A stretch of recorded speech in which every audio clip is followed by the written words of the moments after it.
기경계 합시다. 생길 나이도 많고 소멸 나이도 많고 법무도 아니고 유문도 아니고 오는 것도 아니고 가는 것도 아니고 다른 것도 아니고 같은 것도 아닌 영기법을 가르치신 분, 완전한 깨달음을 얻으신 부처님들 가운데 가장 훌륭한 설법자인 당신께 영의를 표합니다. 자, 원숭이.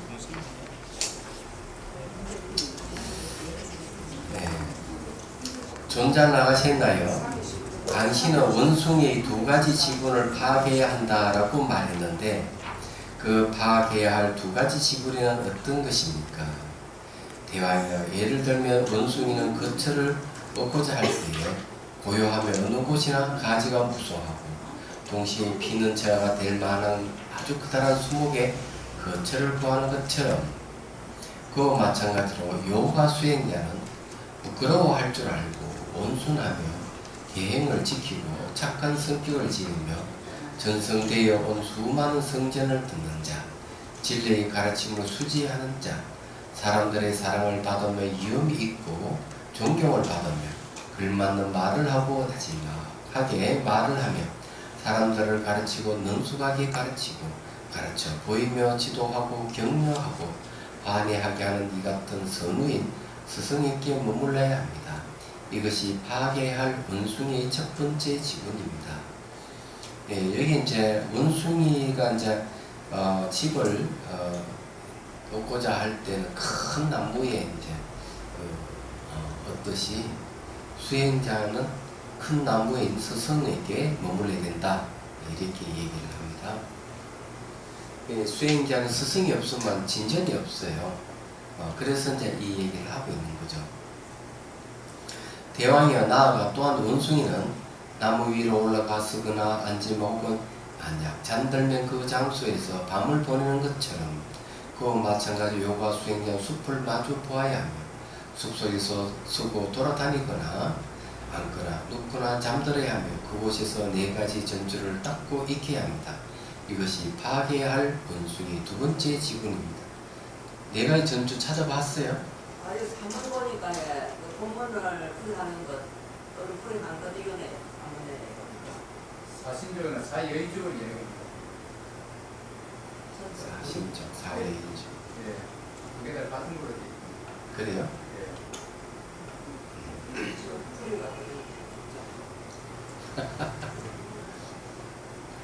자, 여기 이제 원숭이가 나무에 올라서거나 앉거나 혹은 잠들며 장소에서 밤을 보내는 것처럼 요가 수행자도 이 숲속에서 벗어나면 안 된다, 이렇게 좀 얘기를 하고 있어요. 네, 맞는 얘기 같습니다. 우리나라는 이제 큰 스님들이라고 하지만은 깨달은 자가 잘 안 나타나는 것 같은 느낌이 들어요. 그런 것은 대개 이제 수행하시는 분이 너무 똑똑해가지고 스승을 찾지 않는 데서 비롯되지 않는가, 이런 생각을 합니다. 그래서 얘기 들어보면 책 몇 권 읽고 보통은 자기가 다 알았다고 생각하기 때문에 수행을 이제 하더라도 안 찾아가는 거죠. 그래서 이제 전통적으로 내려오는 거 보면은 원래 수행하다가 조신문을 두드리면서 선문답을 하고 그렇게 했던 거예요. 자주 이제 모르는 거 있으면 주워가서 묻고 또 문답을 하고 이렇게 했는데 그렇게 잘 찾아가지 않고 수동적인 어떤 그런 상태를 취하는 것 같습니다, 보면은. 그래서 이제 이런 게 교육하고도 이제 관계가 있다고도 얘기를 해요.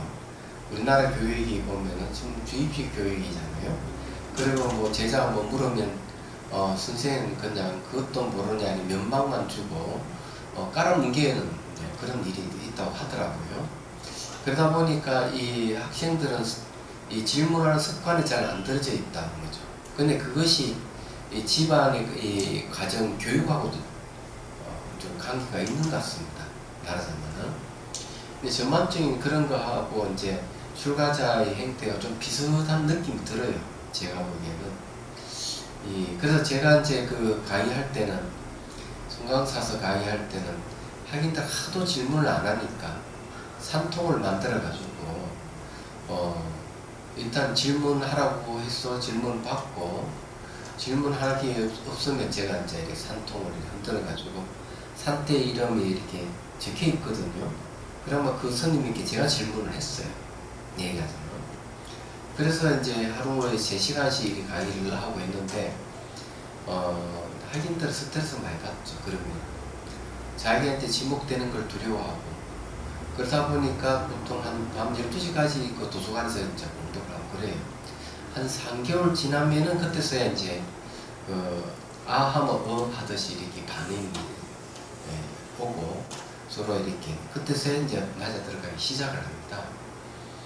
그런 경험이 이제 있어서 그런데 이 점검이라 하는 게 바로 이제 그런 거거든요.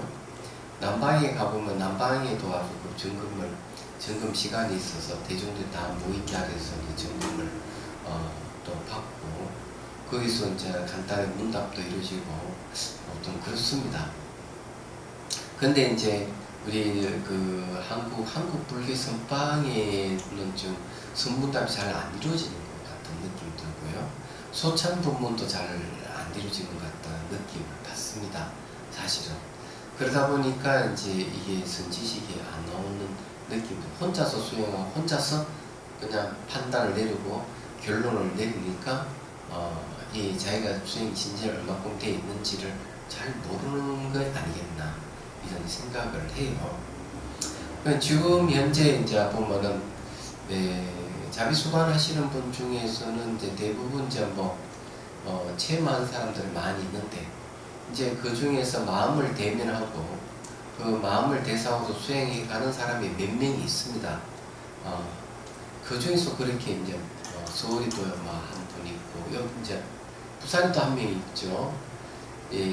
그리고 이제 보니까 그런 분들이 이제 나타나는데 이제 거기서 조금 더 애를 쓰고 이러면은 충분하게 이제 한 경계를 넘어서지 않겠느냐. 일단은 마음이 바뀌지 않는다. 본성을 보는 사람이 벌써 한 3명 정도 지금 되거든요. 되는데, 그래서 그나마 그래도 점검을 하니까 이제 그런 분들이 나오지 않나 이런 생각을 해요. 근데 어쨌든 이게 그 스승의 역할이 매우 중요한데, 이 한국 불교의 그 조금 그런 게 좀 미흡하지 않나 하는 생각을 하게 돼요. 일단은 이 풍토가 그렇게 돌아가는지는 잘 모르겠지만, 그리고 이제 그 수행 저소도 보면은 이제 이 숲속이라고 이제 이렇게 얘기를 하고 있는데, 우리나라 같은 경우는 겨울에는 지금 숲속 수행 못합니다. 당연히 할 수가 없어요. 환경이 그렇기 때문에 여름이라든지 그래서 춥더라도 봄 가을은 가능할지 모르지만은 겨울에는 거의 불가능하다시피 하거든요. 그러다 보니까 이제 생긴 뭔가 하면은 후티라고 해가지고 수행자 첩소. 그러니까 그런 어떤 그 개인이 거처할 수 있는 수행자 첩소가 이제 필요한 거죠. 남방에도 이제 그런 게 잘 돼 있어요. 숲속 같은 데도 그런 후티가 있어가지고 돼 있고, 저기 티베트 쪽에도 이제 보면은 그 방영한 걸 보면은 그렇게 큰 절이 있고 그 절 주위에 산에다 보면은 자그마한 띠집 같은 게 있어서 그 속에서 수행하는 분들. 지금 인도 달람살라에도 그런 곳이 있거든요. 그런 곳이 있는데 지금 자비성사가 이제 그런 걸 이제 지향하고 있죠. 지금 이제 템플스테이 숙소를 지었지만은 언젠가는 이제 개인이 수행할 수 있는 숙소. 이게 이제 구티가 필요하다는 생각을 해요.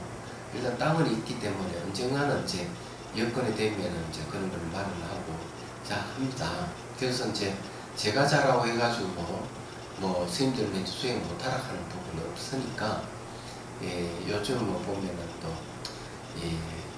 출가자는 줄어들고 또 한편으로는 또 결혼하는 사람들도 줄어드는 것 같아요. 그러니까 이제 1인 가구가 많이 생기는데 그런 사람들에게는 딱 이게 센터에서 수행은 딱 맞을 것 같아요. 얘기를 하자면 어쨌거나 이제 그런 걸 이제 조성을 할 생각을 하고 있고, 지금 현재 자비선사의 나무를 다 거의 심었어요. 그냥 그 뭐 엄청난 나무를 몇백 부꾸루를 다 심었는데 그게 자라나면은 이제 그 성사를 울창한 어떤 숲으로 덮일 거라고 보는 그 사이사이에 이제 부티를 언젠가는 이제 제가자들 중에서도 수행하고 싶어하는 사람이 분명히 있다고 생각을 해요. 그래서 말을 할 겁니다. 봅시다. 대왕이여 또한 법의 장군인 장로 사리푸타는 이러한 식구를 하셨습니다. 걷거나 서거나 앉거나 눕거나 비구는 숲속에서 빛나야 하리라. 숲가의 생활은 성자들의 찬양을 받는다 라고 말합니다. 중요한 한목을 식구로 정리하면 다음과 같다. 당나귀와 닭과 다람쥐와 안푸본과 수푸본과 거북과 대나무와 활과 새와 원숭이이다. 자, 1장 끝났고 제2장으로 넘어갑니다. 조롱박. 존자 나가셨네. 당신은 조롱박의 한 가지 지분을 파괴해야 한다라고 말했는데 그 파괴해야 할 한 가지 지분은 어떤 것입니까? 대왕이여. 예를 들면 조롱박은 풀이나 막대기, 덩굴, 풀, 그 어느 것이라도 덩굴 손에 의해서 희강기며 풀과 같은 것을 위에서 생략하는 것처럼 그와 마찬가지로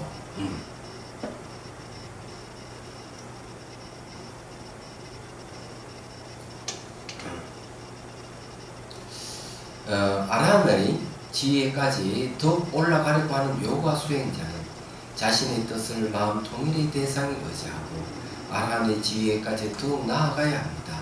이것이 파괴해야 할 조롱박의 한 가지 지분입니다. 이 조롱박의 특징이 이제 풀이라든지 이 덩굴이라든지 이런 것들이 있지만은 그 위에서 생략한다 했어요. 조롱박이 밑에 아니고. 그는 결국 이렇게 향상에서 위로 올라가려는 그런 성향이 이제 조롱박이 있듯이 이 수행하는 사람도 수다원, 사다원, 아란 이렇게 위로 이제 성장해 가려는 그런 게 있어야 된다는 거죠. 그러려면 이제 마음 통일의 대상이 이제 의식해가지고 계속 수행해 가야 된다는 걸 이제 얘기를 하고 있습니다. 이런 거는 또 의욕과 관계되는 거죠. 의욕. 이 의욕이라 하는 게 대단한 건데 우선 그 소성사가의 초지 그러니까 그 수다원가는 불태전지라 그래요. 수다원가를 이제 일단 얻으면 뒤로 물러서지 않는다 이렇게 얘기합니다. 거기에서 이제 사담, 안남, 아람을 쭉쭉 올라가는데 그때는 필요한 게 정상 의욕이라 해가지고 의욕을 계속 일으키는 게 굉장히 중요합니다. 수행하는 사람은 그런 의욕이 없으면 위까지 올라갈 수가 없는 것이죠. 그런 걸 좀 얘기를 하고 있다 이래 보시면 돼요. 근데 좀 안타까운 것은 이렇게 수행 굉장히 열심히 하는 사람들이 수행을 그만두는 사례들이 종종 있어요. 예, 그런 사람들은 이제 보면은 자기가 힘을 내고 이러면 한 번에 그냥 일확천금을 얻듯이 이루어질 거를 생각하고 용맹정진하듯이 했지만은 이루지 못하니까 쉽게 포기해버린다는 것이죠. 그래서 수행은 꾸준히 조금씩이라도 꾸준히 해나가는 게 중요하고 그리고 날마다 쉼 없이 해가는 게 중요하다고 이렇게 말씀드릴 수가 있어요. 그래야만이 되지 그냥 그 한 번에 다 이루려고 막 용맹정진하듯이 하면은 이제 수행 못합니다. 어느 순간 딱 가면 더 이상 하기 싫은 마음이 생기고 이게 그 의욕이 생기지 않는 그런 일들이 벌어져요. 그래서 저는 용맹정진이 뭐 3일이든 일주일이든 밤을 새워가면 용맹정진하는 걸 좀 찬성하지 않습니다. 왜냐 그거 하고 나면은 수행을 접어버리는 사람들이 꽤 있습니다. 얘기하세요. 너무 힘이 들기 때문에 잠 안 자고 그렇게 하고 그래가 뭐 잠 안 자고 얘가 진짜 깨달음 못 놓는 사람이 그런 많이 나온다면 좋지만 그렇지 않는다면 오히려 그런 역효과를 내는 것이 아니겠나. 잠을 자가면서 먹어가면서 제대로 규칙적인 생활을 해가면서 수행하는 게 그냥 올바르다 이렇게 생각할 수가 있어요. 요즘은 수행하는 사람들이 조금 성향이 조금 달라진 것 같습니다. 대개 이제 어떤 사람들 수행하러 오는가 하면은 심리적인 갈등 때문에 오는 사람이 많이 있어요. 그래서 이제 템플 스테이도 운영해 보면은 옛날에는 불자들이 참석을 한다고 하면은 지금은 전혀 종교와 관계없는 사람들, 그것도 청년들이 온다는 거죠. 너무 심리적인 갈등이 너무 심하고 이 망상증이라든지 뭐 스트레스 받는 그 분노 조절 못하는 이런 문제, 이런 걸로 이제 그 다음에 트라우마 때문에 오는 경우가 있습니다. 그런 게 이제 있어서 이게 좀 시대가 좀 달라졌구나 이런 생각을 하게 됩니다. 그래 지금 제가 100일 수행을 좀 하려고 3개월 수행을 작정하고 온 청년도 있어요. 지금 보니까 30대인데 그 내용이 전부 다 그런 어떤 그 얼음을 체험하면서 나는 누구인가 하는 이제 반성이 일어나는 사람. 그러면서도 심리적인 갈등이 너무 심하고 이러기 때문에 어떻게 뭐 방황하니까 이 명상을 통해서 해결해 보려고 하는 그런 것이죠. 근데 어쨌든 이 수행하는 사람들이 조금 뭔가 성향이 좀 달라졌다는 생각을 좀 하게 돼요. 어쨌든 이제 의욕이 이제 필요해요. 그래서 그 청년에게도 인내심이 필요하다. 자기와 싸움이기 때문에 자기가 인내심을 가지지 못하면 중도에 그만둘 가능성도 있다 하는 걸 제가 얘기를 해줬어요. 자 봅시다. 대왕이야 또한 법의 장로인 장로의사로 부탁하는 이런 시를 쓰하였습니다. 예를 들면 조롱박이 풀이나 막대기 등고 풀에더라도 등골 손 위에서 희강겨 그 위에서 성장하는 것처럼 아라의 가위를 원하는 붓다의 아들은 뜻을 마음 통일의 대상에 의지하고 배워야 할 것이 없는 가위에까지 더욱 나아가야 하리라 이렇게 말했습니다. 자, 그 다음에 영법. 제2장은 보니까 제1장은 동물이고 제2장은 바로 동물이 아니고 식물을 비유로 해서 수행에 대한 얘기를 하고 있네요. 영꽃.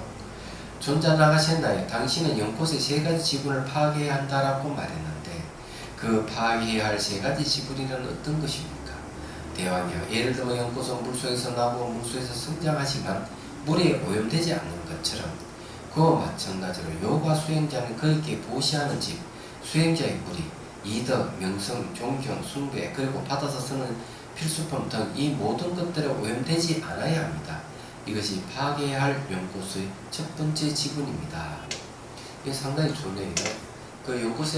연꽃은 물에 진흙에서 피지만 전혀 물에 오염되지 않습니다. 사실은요. 수행하는 사람도 이제 마찬가지예요. 이 수행자가 어떤 보시하는 집이라든지 여기 말한 대로 또 수행자의 물이라든지 이덕, 명성, 종교, 숭배 이런 것 필수품 여기에 오염되면 안 된다는 건 맞는 얘기예요. 제가 미얀마에서 수행할 때 좀 곤욕스러웠던 것이 어떤 거 같이 수행하는 스님들이 나에 대해서 스님은 지금 수행을 잘못하고 있지 않습니까? 이렇게 얘기했을 때 상당히 곤욕스러웠어요. 그러나 실제 지도해주는 노스님은 아무 소리를 하지 않는데 같이 수행하는 스님들이 이제 그런 얘기를 한단 말이에요. 그래서 상당히 힘이 들었고, 오히려 저는 수행 점검할 때 노스님이 하나하나 잘 가르쳐 주는 거에 대해서 다른 스님은 그냥 이렇게 연필을 쓰고 공이 끄떡거리고 나는데 저는 이렇게 현상을 이야기하면 그건 무엇이다 얘기를 해줬거든요. 그럼 어쨌든 제가 수행을 할 때 같이 수행하는 스님들보다는 다른 현상들이 많이 생겼기 때문에 그랬다고 생각해요. 그러니까 이게 수행 현상이 다르니까 다른 스님이 당신은 수행을 잘못하고 있잖아요. 이렇게 했었어요.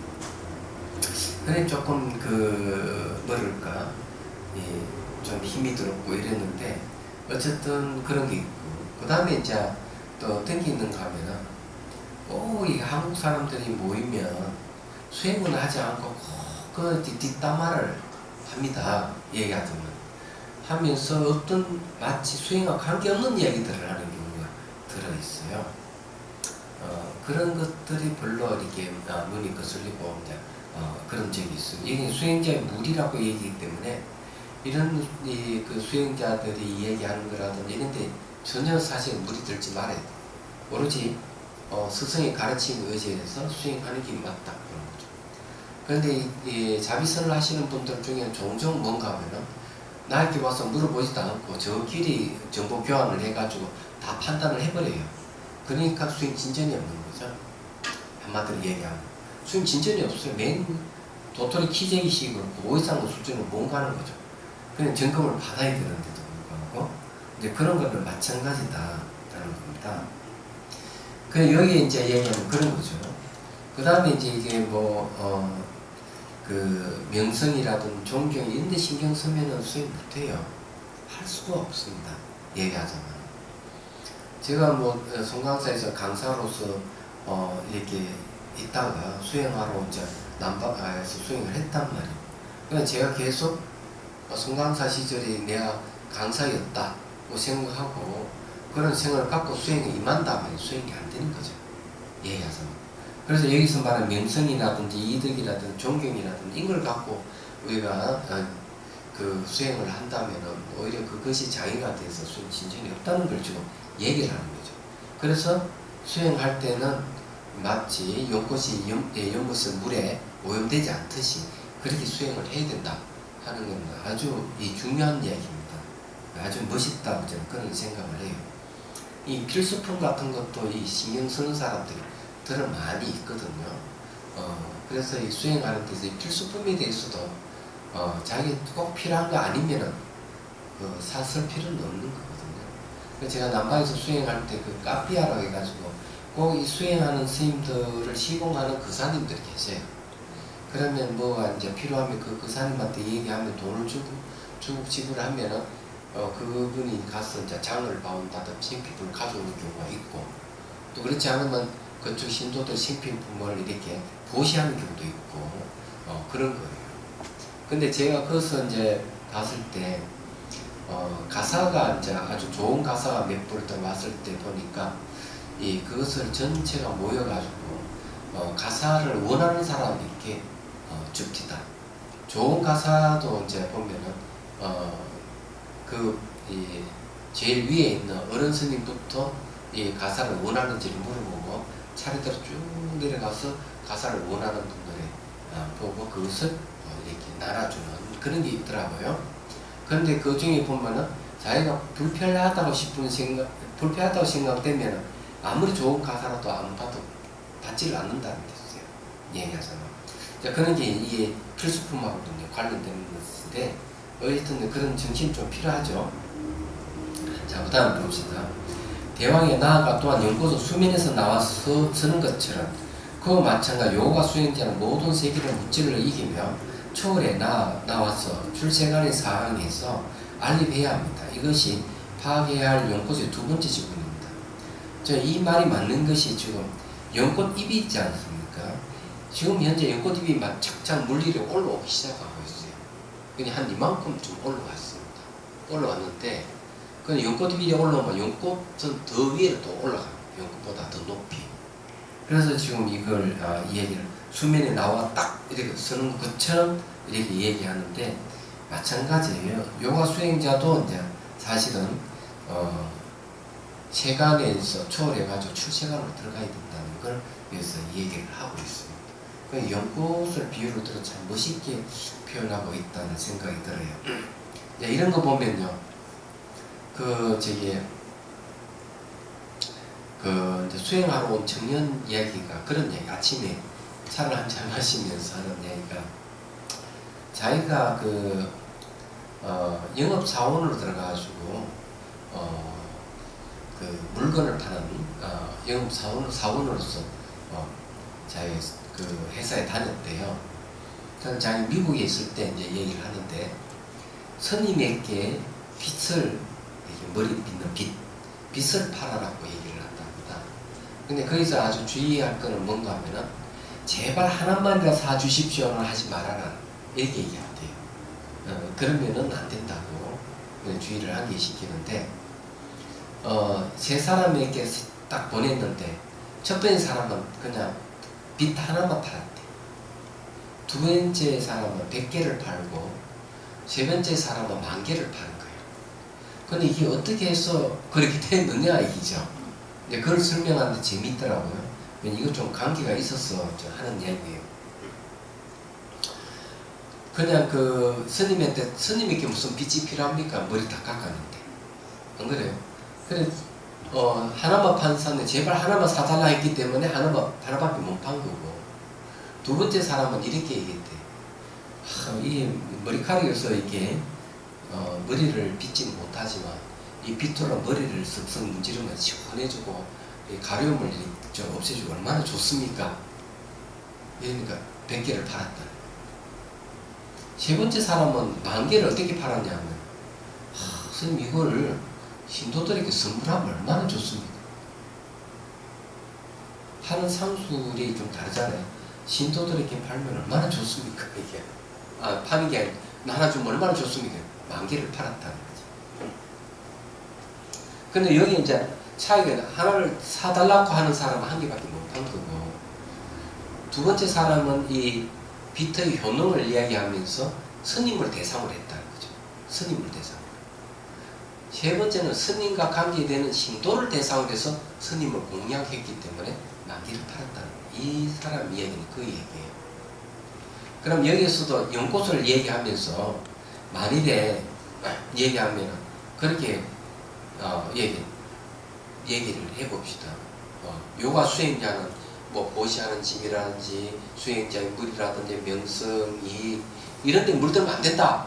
이렇게 하면은 잘 와닿겠느냐 이기지. 이렇게 직접 공략하는 것보다는 연꽃을 들어서 공략하는 게 훨씬 낫죠. 마치 스님에게 비트를 팔기 위해서 신도들을 끌어들이는 것 마찬가지로. 무슨 말 이해가 되죠? 여기도 또 그런 얘기예요. 그래서 이 비유라 하는 것이 지혜로운 자는 항상 비유를 들어서 이해시킨다. 이렇게 얘기를 하는 거죠. 한 사람은 비트의 효능을 갖고 얘기했지만 한 사람들은 신도에게 선물하면은 보시하는 게 스님으로서 얼마나 좋겠습니까? 무슨 이야기지만은 그래서 10,000개를 팔았다 하는 게 이해가 되는 거죠. 그러니까 이제 그런가 하면 또 이제 이런 생각도 했어요.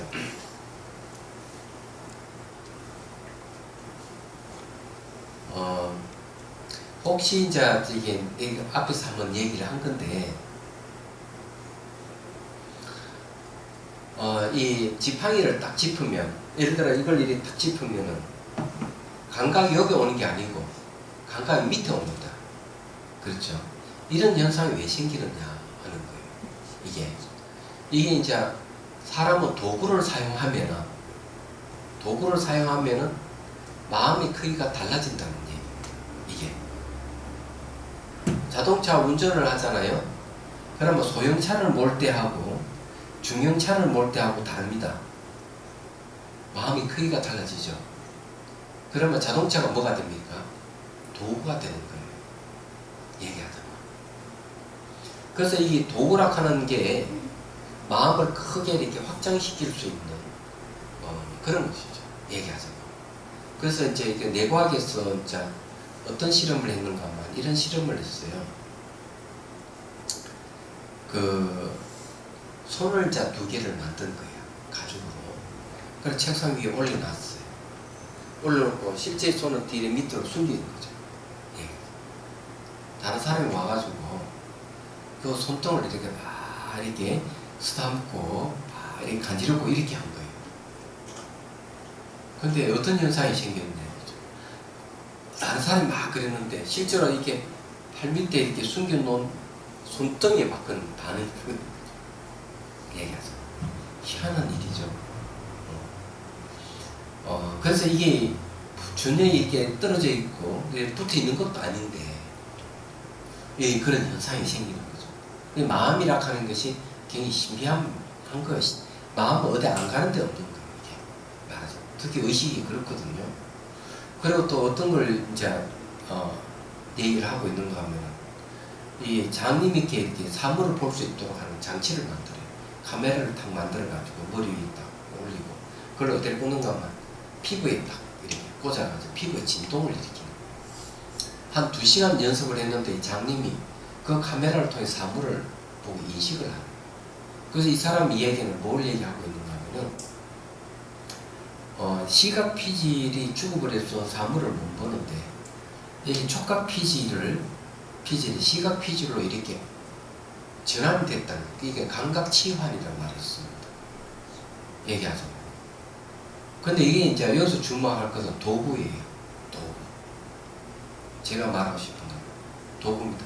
이게 이제 가짜 손을 만들어서 가짜 손이 간지르니까 진짜 손이 반응이 보는 거라든지, 막대기를 딱 짚으면은 짚히는 밑바닥에 있다 감각이 온다든지, 이런 것들이 전부 다 마음의 작용이거든요. 그래서 이제 어떤 도구를 사용하느냐에 따라서 마음의 이 크기가 달라지고 내용이 달라질 수 있다는 이야기입니다. 그래서 여기서는 지금 뭐냐, 연꽃을 이제 대상으로 하고 있는 거죠. 말하자면 조롱박이라든지 연꽃이라든지 이런 걸 비유를 들어서 얘기를 하지만 이런 공부를 했을 때 마음의 태도가 달라질 수밖에 없는 거예요. 그런 건 좀 유사하다고 저는 생각을 합니다. 이거 딱 이렇게 결부시켜서 보면은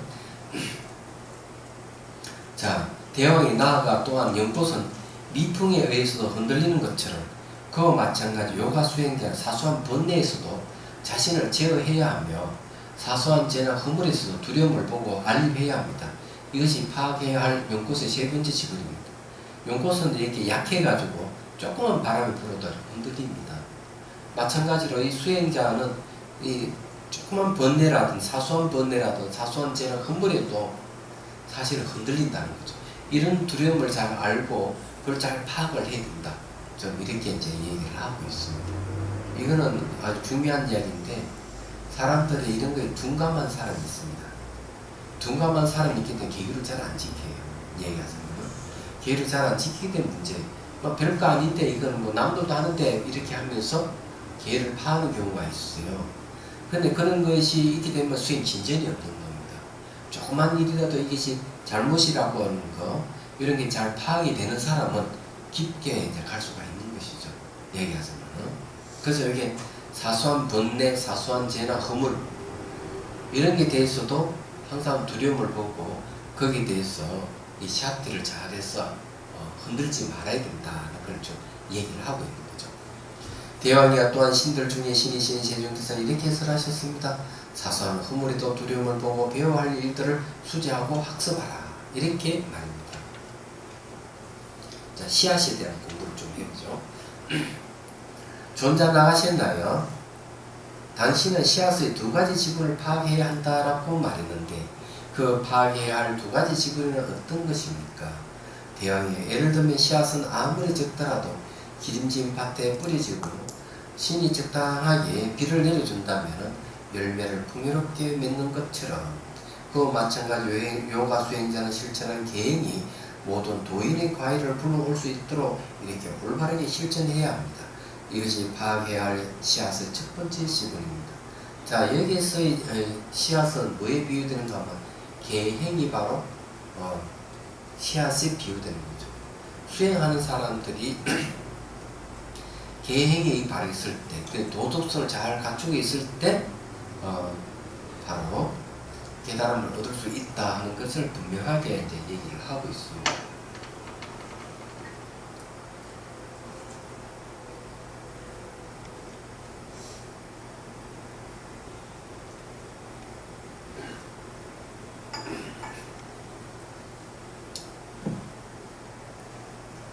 대왕이여, 나아가 또한 씨앗은 잘 일구어진 밭에 뿌려지면 급속하게 성장하는 것처럼 그와 마찬가지 요가 수행자는 뜻을 잘 포착하고 한적한 곳에 정화하고 뜻을 4가지 전주나 훌륭한 밭에 놓는다면 그 뜻은 급속하게 전대됩니다.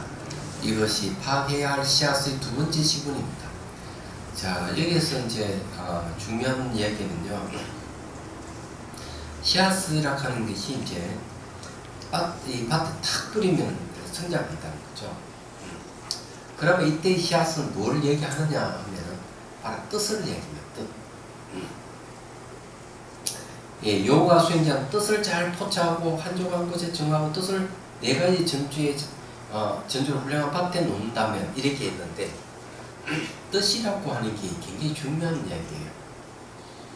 자, 이제 눈은 말이죠. 모양과 색깔을 대상으로 합니다.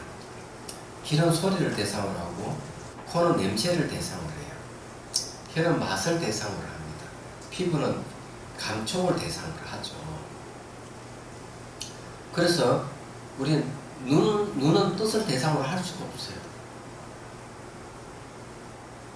뜻이라고 얘기하는 것은 뭘 얘기하는가 하면 무상하게 변하는 무상, 고, 무와 같은 이런 뜻을 얘기합니다. 그럼 궁극의 뜻은 공성, 공을 얘기하죠. 그럼 공을 파악을 하는 것은 눈이 파악할 수도 없고 귀가 파악할 수도 없고 코가 파악할 수도 없어요. 혀가 파악할 수도 없고 피부가 파악할 수가 없는 겁니다. 그거는 의식에 의해서 파악되는 거거든요. 그러면 이 뜻이 뭔가 하면은 바로 이 공성, 대승불의 공성이라 할 수 있고 초기불교에는 삼법인을 보면 되고요.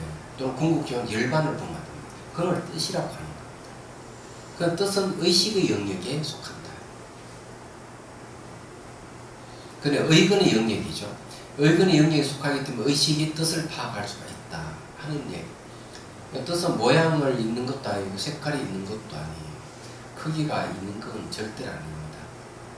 뜻이라 하는 것은 결과적으로는 모든 존재의 근원을 얘기를 하기도 하죠. 그러니까 여기서 이제 한 가지 이제 말씀드릴게요. 중요한 거. 우리가 이제 이 몸과 마음을 쭉 관찰하다 보면은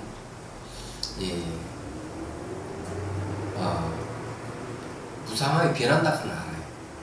과거는 지나갈 수 없고 돌아오지 않으니까 미래는 오지 않을 수 없고 과거 미래가 없으면 현재도 없어요. 그리고 현재도 초단위로 쪼개보면은 없습니다. 그래서 현재도 매 순간 머무는 것이 아무것도 없어요. 그럼 머무는 것이 없는 자리에 머물러야 돼요. 쉽게 말해 내가 소유할 수 없는 아무리 뭐를 마음이든 몸이든 소유하려 해도 소유할 수 없는 그 자리에 탁 머물게 되면 이제 공성으로 들어가는 길이에요. 근데 제가 얘기하고 싶은 것은 뭔가 하면은 그 자리는 사실 어떤 자리인가 하면 바로 마음이라는 그게 중요해요. 그 자리 딱 소유할 수 없는 자리 딱 머물러 있는 상태는 그냥 마음이에요. 얘기하죠. 마음을 대면한다는 거죠. 마음을 대면해서 마음이 비어 있는 공동자리로 들어가게 돼요. 근데 중요한 거는 마음이에요. 그러면 거기에 지금 뭘 보는가 하면은 그 마음에서 뜻을 찾을 수가 있는 기밖에 없습니다. 말하자면 그런 거예요. 그러니까 소리를 듣더라도 그렇고 경선할 때 이제 걷기 명상할 때 그렇게 하죠. 지나간 나는 돌아오지 않을 수 없고 미래 나는 오지 않을 수 없고 현재 나는 매 순간 머물지 않는다.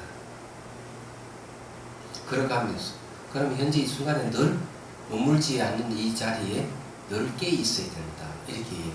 그러니까 깨 있다 보면 그게 자기 마음이 다른 어떤 물질도 아니고 그 어떤 것도 아니에요. 얘기하죠. 남의 기대에서 소리를 관찰하더라도 소리를 붙들 수 없는 그 자리는 그냥 마음이에요. 말하자면 자비수강에서 몸이 다 사라지면은 탁 대면하는 게 마음이에요. 왜냐하면 그래서 그게 바디 삼비다 마카에도 얘기를 하거든요. 대사의 무상을 봤다 하면은 그것이 자기 무상의 마음인 줄 알고 무상의 마음으로 다시 무상을 보라. 내가 고통을 봤다 이러면은 그게 자기 마음인 줄 알고 고통의 마음으로 고통을 봐라. 무아인 줄 알았다 하면은 그게 자기 마음인 줄 알고 무아의 마음으로 무아를 보라. 그러면 삼해탈을 얻는다는 거죠. 말하자면. 그래서 항상 끝에 가가지고는 그 모양도 없고 색깔도 없고 뜻의 세계로 들어가면 항상 자기 마음밖에 없다는 걸 알게 돼. 그 속에서 마음의 비어있는 공성을 봐요. 그걸 심공이라 그래요. 심공. 그 이제 건강 삼매 경론에서 신공을 자세히 다루고 있죠. 그래 말씀드리자면 그렇다 하는 얘기예요. 그리고 여기서 뜻을 이야기하기 때문에 그렇게 얘기를 하는 겁니다. 이 네 가지 전주라고 하는 것이 만일 집중이라고 네 가지 집중이라고 한다면은 이 뜻은 집중력에 의해서 이 뜻이 밝혀질 거예요. 그러면 그것이 이제 뭐겠습니까? 열반으로 들어가는 것이죠. 대왕이 또한 장로 아르누타는 이런 식구를 설하셨습니다. 예를 들면 잘 일구진 밭에 씨앗을 심으면 그 열매가 풍성하게 맺혀 경작자를 흡족하게 하리라. 그처럼 요가 행자의 마음이 한적한 곳에서 정화된다면 네 가지 전주의 밭에서 그 열매는 급속하게 정대되리라. 이렇게 말입니다. 자, 네 번째 아름다운 사랑나무. 씨앗은 아주 멋있습니다. 내용이. 존자 나가셨나에 당신은 아름다운 사랑나무의 한 가지 지분을 파악해야 한다라고 말했는데 그 파악해야 할 한 가지 지분이란 어떤 것입니까? 대왕이에요. 예를 들면 아름다운 사랑나무는 땅속에 100큐피터 40에서 3에서 53m이네요. 또는 그 이상으로도 깊이 뿌리를 뻗는 것처럼 그와 마찬가지 요가 수행자 네 가지 도인의 과의 수상 사단 안남 아랑가죠. 네 가지 무해자재한 이해력 사무예해라고 합니다. 6가지 신통력 육신통 및 모든 도인의 부분을 한적한 곳에서 완성해야 합니다. 이것이 파괴해야 할 아름다운 사랑나무의 한 가지 지분입니다. 자, 이 이야기는 뭔가 하면 한번 내가 이게 돌을 깨치겠다고 마음을 먹었다면 마치 뿌리가 땅속 깊숙이 박듯이 요지부동으로 그 길을만 매진해 나가야 된다. 이런 이야기예요. 근데 제가자는 참 어렵습니다. 출가자에게는 딱 맞지만 그도 앞에 우리가 공부할 때 제가자라 하더라도 깨달을 수 있다는 걸 분명히 얘기를 하고 있죠. 그러려면은 여러분들이 제가 수행을 한다 하더라도 일정한 시간을 하고 이렇게 수행을 하면 좋은 거예요. 그래서 그 달마 스님도 얘기가 그런 얘기고요. 마음의 본성을 본다면 누구나 그 부처를 이룰 수가 있다. 마음이 부처이기 때문에 그렇다. 이렇게 얘기를 하고 있죠. 그러면서 이것은 제가자도 가능한 일이다. 제가자의 부부의 얘기는 아니다고 얘기를 합니다. 그래서 마음의 성품을 바로 볼 수만 있다면 하는 제 얘기를 하고 있듯이 어쨌든 나무가 이 뿌리가 땅을 깊숙이 이렇게 박고 있듯이 수행자도 오로지 한 우물을 파야 된다는 얘기예요. 나무 중에는 그렇게 뿌리가 깊이 파고 들어가는 것은 차나무가 있어요. 차나무를 알을 깊이 파고 들어가죠. 예. 그래서 이제 그 보통 이제 결혼할 때 가져가는 게 이제 차씨를 가져가는 얘가 그겁니다. 차씨를 가져간다는 거는 이 집에 내가 그 생명을 갖다가 완전히 뼈를 묻겠다. 딱 이런 생각을 이제 차씨를 가져가. 요즘은 근데 요즘 차씨를 안 가져가서 그런지 모르지만 이혼을 너무 자주 해.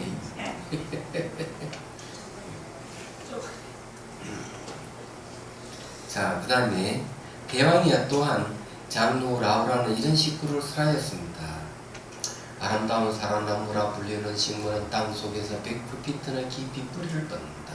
때가 되어 성숙하면 그 나무는 위로 뻗쳐서 하루에 100큐피트나 성장하는 것처럼 대왕이여 그와 같이 나는 아름다운 사랑나무처럼 한적한 내부에 있으면서 진리의 가르침에서 정대되노라. 그러니까 자기 내면을 깊이 내면을 살피는 것이 뿌리를 내리는 것이다 하고 얘기를 합니다. 이렇게 말합니다. 있네요. 자, 5번째 배. 존자 나가시니 당신은 배의 3가지 지분을 파악해야 한다라고 말했는데 그 파악해야 할 3가지 지분이 어떤 것입니까? 대왕이에요. 예를 들면 배는 여러 종류의 목재를 모으고 결합하여 수많은 사람들을 태워 건네는 것처럼 그와 마찬가지로 요가 수행자는 올바른 행위, 계행, 덕, 온갖 의무라고 하는 여러 종류의 지켜야 할 사항을 모으고 결합함으로써 여러 신들과 인간들을 열반의 피안으로 건너야 합니다. 이것이 파악해야 할 배의 첫 번째 지분입니다. 쉽게 말해가지고 수행자는 배가 되어야 된다. 그래가지고는 많은 사람들, 중생들을 배를 태우고 저쪽 열반의 피안으로 건너야 한다고 이제 이렇게 얘기를 하고 있습니다. 대왕이야 나아가 또 한편은 온갖 파도나 태산처럼 일어나 성났듯이 흘러가며 널리 퍼지고 소용돌이를 일으키며 마구 쏟아 올라도 그것을 견디는 것처럼 그리 파도의 온갖 그 형태에도 배는 견딘다는 거죠. 그와 마찬가지로 요가 수행자는 온갖 종류의 번뇌라는 성난 파도, 이 숭배, 명성, 공양, 예배, 다른 집사 비난받거나 찬양받는 일, 괴로움과 즐거움과 종교, 경미라고 하는 온갖 병을 일으키는 독의 성난 파도에도 견뎌야 합니다. 이것이 파괴해야 할 배의 두 번째 지분입니다. 수행자는 누가 무슨 말을 하더라도 굳건히 수행자의 길을 가야 돼요. 그래서 누가 뭐 비난하거나 또 칭찬하거나 또 괴로운 일, 즐거운 일 모든 것 경멸을 한다 이런 데도 다 견뎌내야 돼요. 근데 이제 수행하는 사람 근데 민감하게 반응을 하고 이러면은 수행을 못합니다. 그래서 이게 이제 배가 온갖 파도 소용돌이라든지 이런 파도라든지 이런 걸 만나도 배는 견뎌내듯이 수행자도 그렇게 해야 된다 이렇게 하는 거죠. 이거 아주 좋습니다. 대왕에 나아가 또한 배는 할 수 없고 끝이 보이지 않은 기술이 없고 동요하지 않고 바닥이 깊으면 엄청난 소음이 있고 티미칼라 마칼라 어군의 서식처인 광대한 바다를 운항하는 것처럼 그와 마찬가지로 요가 수행자는 12가지 특성을 세 차례에 걸쳐 스람으로서 4가지 진리를 관찰하고 통달하는 일에서 뜻을 마음대로 행하게 해야 합니다. 이제 4가지 진리를 관찰하는 것은 사성계죠.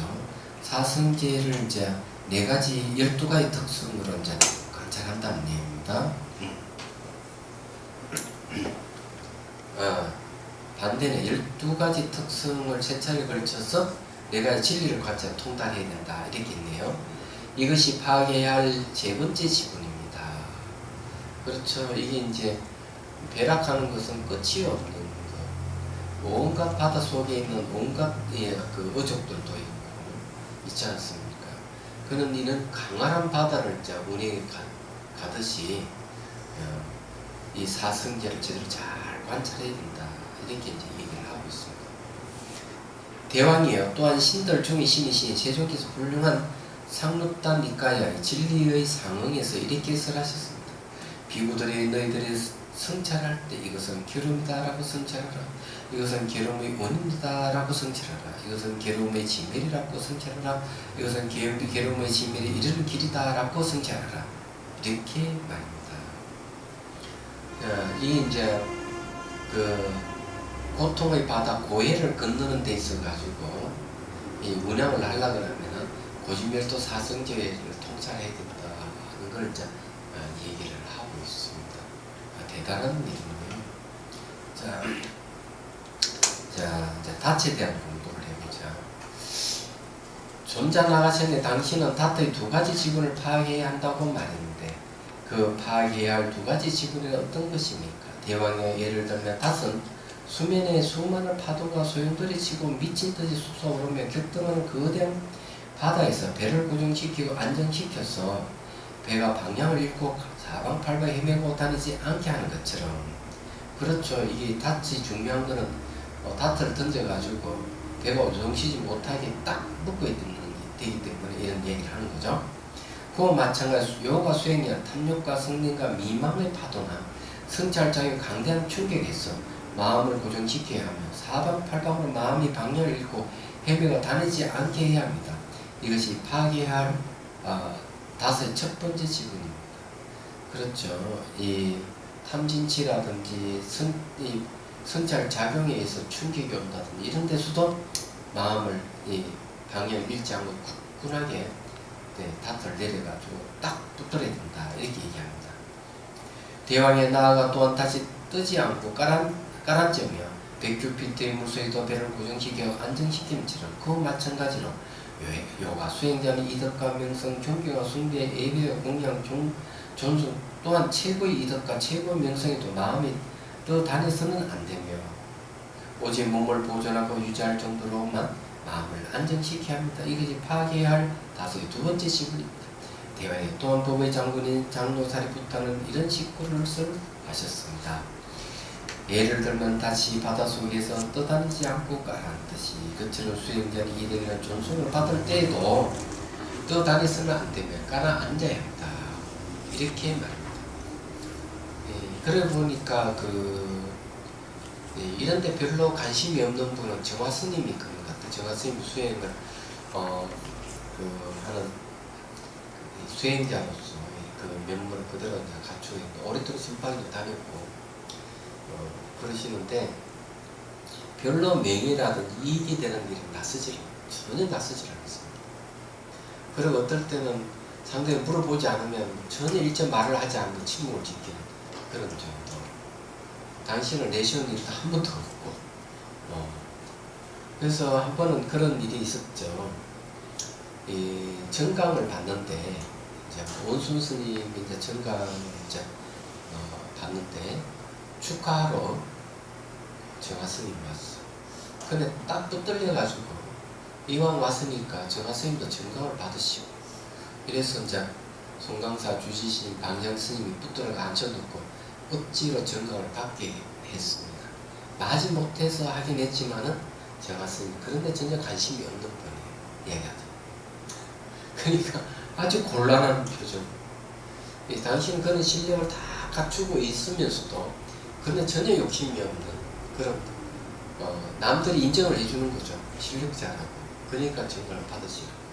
이렇게 하지만은 국부사양하고 그렇지만 어른 스님이 그렇게 하니까 어쩔 수 없이 이제 받는 신용만 했었군요. 그럴 정도예요. 그럼 어디 뭐 이렇게 명예가 있는 곳이라든지 이런 데는 절대로 가지도 않고 그런 분입니다. 그냥 천상 수행자죠. 근데 저도 그렇게 해야 된다. 저는 그렇지 못해가지고 명예가 있는 곳은 어떻게든 PR을 좀 될까 싶으면 찾아갑니다. 너무 이게 차이가 나죠. 예? 차이가 난다기보다는 길이 다를 뿐이잖아요. 나도 수행자거든. 그래서 수행의 방향이라니까. 스님이 원하시는 것과 원하시는 것이 다르잖아요. 예, 그게 그 성향도 확실히 다르긴 달라요.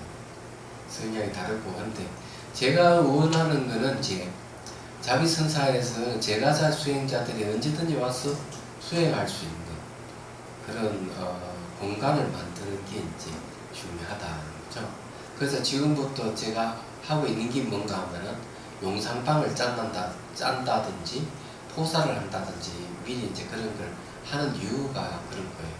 그래서 제가자라 하더라도 수행을 할 때는 수행 공동체를 이룰 때는 그게 반드시 도덕성이라는 계율을 따라야 되고 그리고 방을 짜는 것은 소임을 맡아서 소임을 살아야 된다는 것이죠. 그래서 그렇게 했을 때 이제 수행 공동체로서 수행자의 길이 이제 분명해지는 거거든요. 근데 그렇게 되기를 바라고 늘 10명이든 20명이든 30명이든 100명이든 1000명이든 그렇게 자비선사에서 수많은 분들이 와서 수행을 하면 좋겠다는 그런 바람이 있어요. 바람이 있기 때문에 이제 그런 도량을 마련하는 거죠. 그리고 땅도 거의 10,000평이 넘기 때문에 충분히 그런 공간이 이제 됩니다. 그래서 이제 얘기를 하는 거예요. 그럼 오늘 여기까지 딱 마치고 종강을 해야 되는 거죠. 종강을 해야 되고. 자, 그러면은 이제 다음 질문 없죠? 네. 그러면은 해양계 봅시다. 자, 해양계 앞서 다음 시간에 대승기 신혼 그 책자 다 구입해놨죠? 네, 그걸로 공부하도록 하겠습니다. 해양계 중생들을 구하려는 마음으로 깨달음의 정수를 이룰 때까지 부처님과 법과 승부에 항상 기여합니다. 지혜와 자비를 갖추고 이종을 위해 노력함으로써 부처님과 함께 행동을 했습니다. 원만한 보심을 일깨우겠습니다. 온계가 있는 한 중생이 있는 한 저도 함께 따라 머물며 중생의 고통을 없이 하는 자로 함께 했습니다.